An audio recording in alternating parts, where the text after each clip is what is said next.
آج کی خوبصورت ناول کہانی وہ ایک پل از بینے سحر۔ جس طرح ڈگری ہوتی ہے، چاہے اصلی ہو یا نقلی، اسی طرح گھر تو گھر ہوتا ہے، چاہے جس کا بھی ہو۔ دین محمد دودی کا گھر تو گھر تھا، مگر بقول اماں جی اولاد نے اسے ہنگامہ خانہ بنا دیا تھا۔ تو حضرات، آپ یہ سوچ رہے ہوں گے کہ آخر یہ پٹر پٹر بولتی زبان کس کی ہے؟ کہیں ناشتے میں کوا تو نہیں کھا لیا اس لڑکی نے؟ جی نہیں، بالکل بھی ایسی بات نہیں۔ بولتے رہنا تو ہماری بچپن کی عادت ہے، اور عادت کب بدلتی ہے؟ جس طرح عوام کو سیاست دانوں کا ہر سچا جھوٹا بیان سیاسی بیان لگتا ہے، اسی طرح میرے بولتے رہنے کو اماں جی بکواس ہی کہتی ہیں۔ ارے یار، میں بھی کن باتوں میں لگ گئی، میں ذرا اپنا تعارف کروا لوں۔ میرا نام فریدہ ہے اور میں لاہور کے ایک خوبصورت محلے کی رہائشی ہوں۔ ہمارا گھر چھوٹا سا مگر خوبصورت ہے۔ والد محترم کا نام دین محمد ہے اور اپنے دودھ کے کاروبار کی وجہ سے دودی کہلائے جاتے ہیں۔ ابا جی کے ابا جی یعنی میرے دادا کے زمانے سے یہ ہمارا خاندانی کاروبار ہے۔ یہ الگ بات ہے کہ ابا جی اس کاروبار میں ایڈجسٹمنٹ کے قابل ہیں۔ ایڈجسٹمنٹ یعنی 4 کلو دودھ میں سے 2 کلو نکال کر اسے دوبارہ 4 کلو بنا دینا۔ باقی تسی خود سیانے ہو۔ میرے علاوہ میرے خاندان میں میری چھوٹی بہن ہنیا ہے، جو 18 سال کی ہے اور مجھ سے 4 سال چھوٹی ہے۔ اس حساب سے میری عمر ہو گئی ایڈجسٹمنٹ کر کے 20 سال۔ تیسرے نمبر پر میرا لاڈلا بھائی احتشام ہے، جس کو بھی غصہ آئے نکلتا اسی پہ ہے۔ اس کے علاوہ خاندان میں اماں جی ہیں، جن کو ہر ماں کی طرح اپنی اولاد نکمی لگتی ہے۔ یہ تھا ہمارے خاندان کا مختصر سا تعارف۔ اب میں سونے لگی ہوں۔ Bye bye. صبح کا ناشتہ ہمیشہ کی طرح پانی سے ہوا، پینے والے پانی سے نہیں، بلکہ اس فریج کے ٹھنڈے پانی سے جو اماں نے ہمیں غفلت کی نیند سے جگانے کی غرض سے ہمارے منہ پر پھینکا تھا، اور اس کے کچھ چھینٹے ہنیا کے چہرے پر پڑے تھے، جو خواب میں عمر اکمل کے ساتھ شاید ساؤتھ افریقہ کے ٹور پہ نکلی تھی۔ ہنیا کے بارے میں 2 باتیں ذہن نشین کر لیں۔ نمبر 1، ہنیا کو کرکٹ کا جنون ہے۔ نمبر 2، ہنیا ہر بات میں کسی نہ کسی شعر کا غلط حوالہ ضرور دیتی ہے۔ اور جو نکمیوں، نماز کا ٹائم جا رہا ہے، اماں کی آواز ساتھ والا محلہ بھی سن سکتا تھا۔ مجھے اماں کی اگلی کارروائی کا پتہ تھا، اس لیے میں نے جلدی سے بستر چھوڑ دیا۔ ہنیا ابھی تک آدھی نیند میں تھی۔ کیا ہے میں اماں سونے دیں، پورا دن تو آپ کام کرواتی ہیں، کبھی تو یہ بھی کہہ دیا کریں سو جاؤ میری لاڈلیو۔ بقول شاعر ایک بار میں کہوں میں تیری ہوں۔ ہنیا کو شاید یاد نہیں تھا کہ اماں نے کل ہی ایک نئی چپل خریدی جو پولیس والوں کے چھتر جیسی تھی، اس لیے اگلے لمحے میں اس کی چیخ مجھے وضو کرتے ہوئے سنائی دی اور میری روح تک سیراب ہو گئی۔ نماز پڑھنے کے بعد کچھ دیر آرام کیا، پھر ناشتہ کر کے کالج آ گئی۔ آج کل ایگزامز کی تیاری عروج پہ تھی، اور تو اور سمرین عرف مس نکچڑی بھی فیشن چھوڑ کر نوٹس ڈسکس کر رہی تھیں۔ او فری، ادھر دفع ہو، یہ فہمیدہ تھی جو ہمارے پڑوس میں رہتی تھی۔ کیا ہے فہمی، کبھی تو پڑھ بھی لیا کرو، دیکھ سارے ایگزام کے لیے رٹا مار رہے ہیں، تو بھی کچھ کر لے۔ چھوڑ سب کو، ایک دھماکے دار نیوز ہے میرے پاس۔ کیا؟ ہماری پچھلی گلی میں آج جانے کتنے دنوں کے بعد چاند نکلا ہے۔ اس نے لہک کر گانے کی کوشش کی، مگر میڈم نور جہاں کی جگہ عدنان سمیع جیسی آواز سن کر اپنا ارادہ بدل لیا۔ اصل بات بتا، بکواس نہ کر، آج وہ آ گیا ہے۔ اس نے شرمانے کی ناکام کوشش کی۔ کون؟ تیرا بھائی جو پچھلے سال انگلینڈ گیا تھا؟ مجھے محسن کی یاد آئی۔ پھٹے منہ، بھائی نے عید پر آنا ہے، ویسے اس کا بڑا انتظار ہے تجھے۔ اور نہیں تو کیا، آخر منگیتر ہے میرا، چاہے کالی بھینس سے کچھ زیادہ کالا ہے، میں نے جواب دیا۔ چل چھوڑ، تجھے اس میں خامیاں ہی نظر آتی ہیں۔ میں نے یہ بتانے کے لیے بلایا ہے، وہ جو ہمارے گھر سے پچھلے والے گھر میں خالہ رہتی ہیں، جن کو کرائے پر گھر دینا تھا، وہاں ایک ہینڈسم اور خوبصورت نوجوان آیا ہے۔ سنا ہے محلے کے اکلوتے اسپتال کا اکلوتا ڈاکٹر ہے، پر میں تو ایک جھلک دیکھ کر آئی ہوں، قربان ہو گئی ہوں اس پر۔ فہمی نے شرمانے کی ایک اور ناکام کوشش کی۔ اچھا تو پھر میں کیا کروں؟ میں نے پوچھا۔ کچھ نہیں، بس کسی طرح میری اس سے بات کروا دے۔ فہمی کا لہجہ ہمیشہ کی طرح کام پڑنے پر شہد ٹپکانے والا تھا۔ پر عمر میں پڑھنے جا رہی ہوں۔ فہمی کی گھورتی نظروں کو میں نے ایسے نظر انداز کیا جیسے سفارشی کھلاڑیوں کی کارکردگی کو کرکٹ بورڈ والے کرتے ہیں، اور لائبریری کی طرف چل دی۔ گھر کی چھت پر پتنگ بازی عروج پر تھی۔ میری پتنگ نے احتشام کی پتنگ کو جیسے ہی کاٹا، میرے منہ سے خوشی کے مارے ناقابل فہم آوازیں نکلیں۔ یاہو، ہرے! میرا نعرہ سن کر نیچے سے اماں کی آواز آئی۔ نی تیرے ابا کی شادی ہے جو چیخیں مار رہی ہے؟ اماں جی، ابا اب ایک بار سبق سیکھ چکے ہیں، دوسری غلطی نہیں کریں گے۔ بقول شاعر اب کے تجدید شادی کا نہیں امکان اماں، میرے حصے کا جواب ہنیا نے دیا۔ تو جا کے اپنے کچھ لگتے عمر اکمل کو دیکھ، وڈی آئی احمد فراز۔ اماں کا جواب سن کر ہنیا کے ساتھ مجھے بھی یاد آیا کہ آج تو پاکستان کا میچ ہے۔ میں چھت سے اترنے ہی والی تھی کہ سامنے نظر پڑی۔ او ہو، تو یہ ہے ڈاکٹر صاحب، بات تو فہمی کی سچ ہے، ہینڈسم تو بڑا ہے۔ میں نے سادہ سے کپڑوں میں ملبوس خالہ کے گھر کی چھت پر بیٹھے اس شخص کو غور سے دیکھا۔ خیر سانو کی میں دیکھتے ہوئے بھی میرا دھیان بار بار اس کی طرف جا رہا تھا۔ میں سب چھوڑ کر اپنے کمرے میں چلی آئی۔ میری منگنی 16 سال کی عمر میں محسن سے ہوئی تھی۔ محسن ہمارا رشتہ دار تو نہیں تھا، مگر ابا جی کو بہت پسند کرتا تھا۔ محسن پچھلے سال جاب کے سلسلے میں انگلینڈ چلا گیا تھا۔ محسن کا رنگ سانولا تھا، مگر چہرے کے نقوش پیارے تھے۔ اس کے باوجود بیچارہ اکثر میرے مذاق کا نشانہ بنتا۔ ماضی کے دریچوں میں کھوئی نہ جانے کب میری آنکھ لگ گئی۔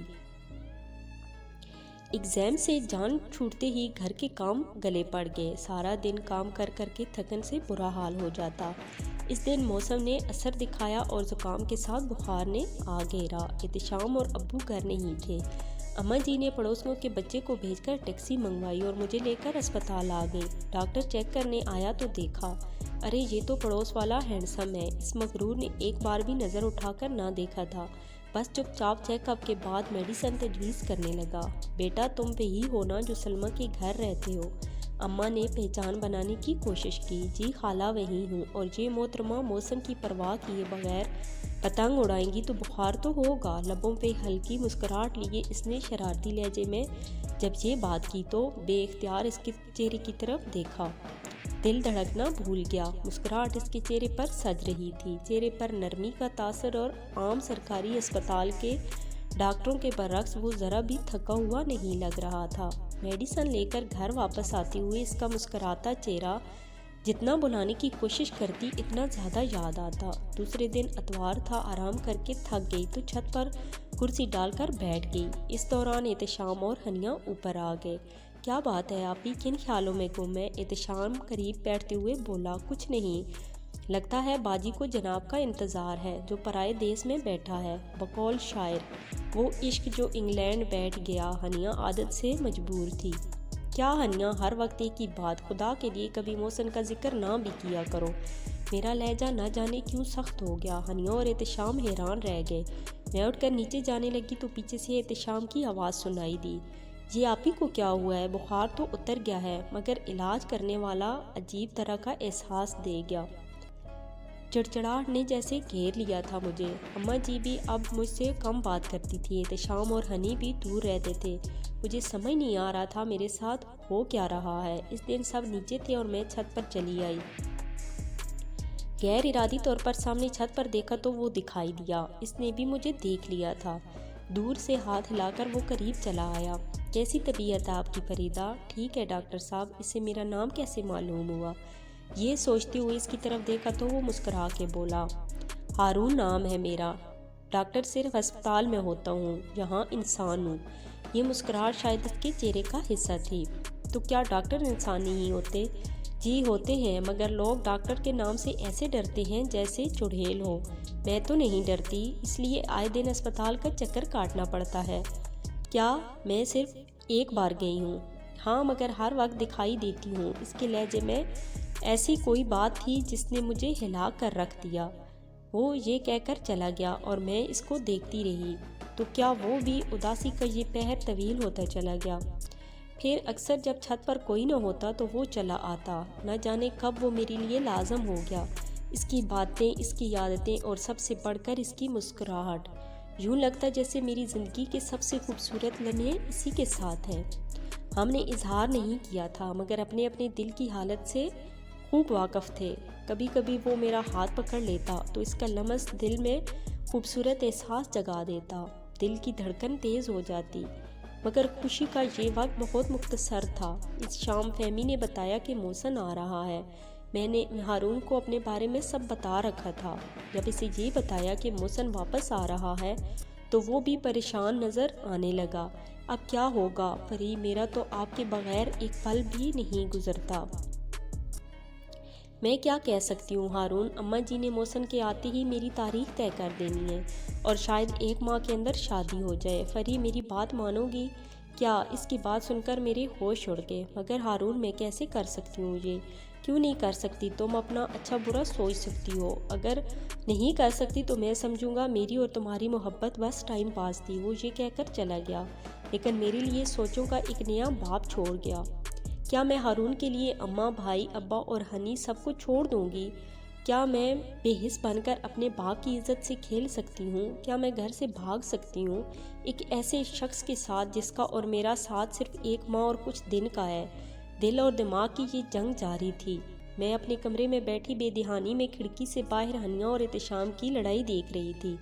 شاید احتشام کی فیورٹ ٹیم جیت گئی تھی، اس لیے ہنیا ہمیشہ کی طرح ہار ماننے کے بجائے بحث پر اتر آئی تھی۔ ہنیا، احتشام ادھر آؤ، میں نے انہیں بلا لیا۔ نہ جانے کیوں مجھے لگ رہا تھا میں ان کے پاس بہت تھوڑے دن ہوں۔ آپ ہی دیکھیں ہنی آج پھر ہار گئی ہے اور پھر بھی میری شرط پوری نہیں کر رہی۔ احتشام نے آتے ہی شکایت جڑ دی۔ آپ ہی اس کی شرط تو سنیں ذرا، بقول شاعر پوری کریں گے تو مر نہ جائیں۔ کیا شرط ہے؟ میں نے پوچھا۔ کہتا ہے شعروں کے حوالے نہ دیا کرو۔ مجھے ہنسی آ گئی۔ مجھے ہنستا دیکھ کر دونوں ہی خوش ہو گئے۔ آج جانے کتنے دنوں کے بعد ہم یوں مل بیٹھے تھے۔ ان سے باتیں کرنے کے دوران میری نگاہوں کے سامنے ہنی، احتشام اور اماں کے چہرے گھومتے تو کبھی ڈاکٹر ہارون کی مسکراہٹ اور باتیں ذہن میں گھومنے لگتی۔ آخر میں ایک فیصلے پر پہنچ گئی۔ گھر سے رخصتی کا وقت ہر لڑکی کی طرح میری آنکھیں بھی بھگو رہا تھا۔ اماں جی سے لپٹی ہنی اور احتشام سے گلے ملتے اور ابا جی سے ڈھیر ساری محبتیں لے کر آج مجھے اپنے گھر جانا تھا، جہاں ایک شخص میرے لیے ڈھیروں محبتیں لے کر بیٹھا تھا۔ زندگی کی وہ رات مجھے بھول ہی نہیں سکی جب ڈاکٹر ہارون کے کہنے پر میں اپنے تھوڑے سے کپڑے لے کر اس کمرے میں پہنچی تھی جہاں وہ رہتا تھا۔ اس نے مجھے دوسری رات کو نکلنے کا کہا تھا، مگر یہ سوچ کر آ گئی تھی کہ آج موقع اچھا ہے، سب جلدی سو گئے ہیں تو ہم چلے جائیں گے سب سے دور۔ مگر ہارون کے کمرے کا دروازہ کھول کر سامنے جو منظر نظر آیا وہ میری آنکھیں کھولنے کے لیے کافی تھا۔ ہارون کے ساتھ مالک مکان خالہ سلمیٰ کی اکلوتی بیٹی شرمناک حالت میں موجود تھی۔